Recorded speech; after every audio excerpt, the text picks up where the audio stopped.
let's shift from Joe Biden and his lies to other liars that are in this country. Rav, you wrote a piece for the New York Post on what's going on in Minneapolis. And of course, Ilhan Omar is the wonderful Marxist representative for that area. They have a new anti-police proposal that's going to that they'd like to push forth, that's going to abolish the police department and replace it with a new public safety agency. That sounds like it'll work. I'm going to quote you here. On November 2nd, residents get a chance to vote on a proposed charter amendment that would abolish the police department and replace it with a new public safety agency.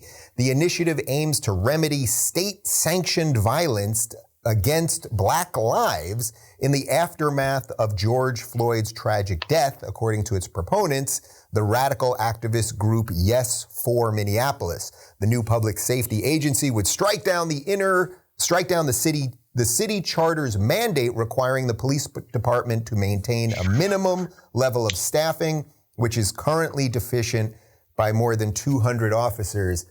Rob, come on. If we get rid of the police, everything will be fine. What are you talking about? Why are you trying to freak people out? Yeah, exactly. I mean, you can listen to Ilhan Omar, or rather read what she recently wrote in an op-ed saying that the new police system that they're going to implement is going to be based in love, humanity, and compassion. Like, oh, so rosy and nice. It just warms my heart. Like, come on, a system based in love and compassion. Like, that sounds amazing. The problem is you're reaching record levels of homicide in Minneapolis. I've interviewed some of these people. You have communities where there's rampant violence. There's gunshots firing every night. There are residents leaving in droves. You have kids being diagnosed with psychiatric disorders due to being traumatized from hearing gunfire every night, being afraid to go play outside, walk to the bus stop, etc. These residents are overwhelmingly Black, low income, in neighborhoods where there are a lot of kind of systemic issues that we should be paying attention to, not abolishing the police. And then so that's the problem with this initiative. There are certain parts of it that we may look at, like having more of a mental health response in certain domestic issues and integrating broader mental health services, et cetera. That makes sense. But this idea of just this radical overhaul where we abolish the police and replace it with this new public safety agency, which they say they're going to use police officers if necessary. That's absolutely insane. We saw it in the aftermath of George Floyd, how homicide skyrocketed. Last year was the second deadliest year in the city's history because police officers were treated, like you mentioned in my article, I write about the police force being deficient by more than 200 officers. Chad, you got to help me with this because you live in Texas, and in Texas, people have guns. And in Texas, they fund the police department. And people are moving to Texas. And Texas isn't a bloodbath, much like Minneapolis or Portland or Seattle, et cetera, et cetera. Is Rav nuts here? I mean, what's going on? Why aren't you guys just shooting each other? What's happening? I don't get it. We're on the heels, actually, of a shooting that happened the other day in Mansfield, Texas. But, of course, the judicial system in Texas is messed up, too. They immediately released the kid who is on video. He's guilty of doing it. Down in Austin, if you call the police, unless you're in the process of being raped or murdered, they've systematically defunded the police in Austin, Texas. They're not going to come unless you're in one of those dire situations. So it's starting to ebb and flow over into this state as well, unfortunately.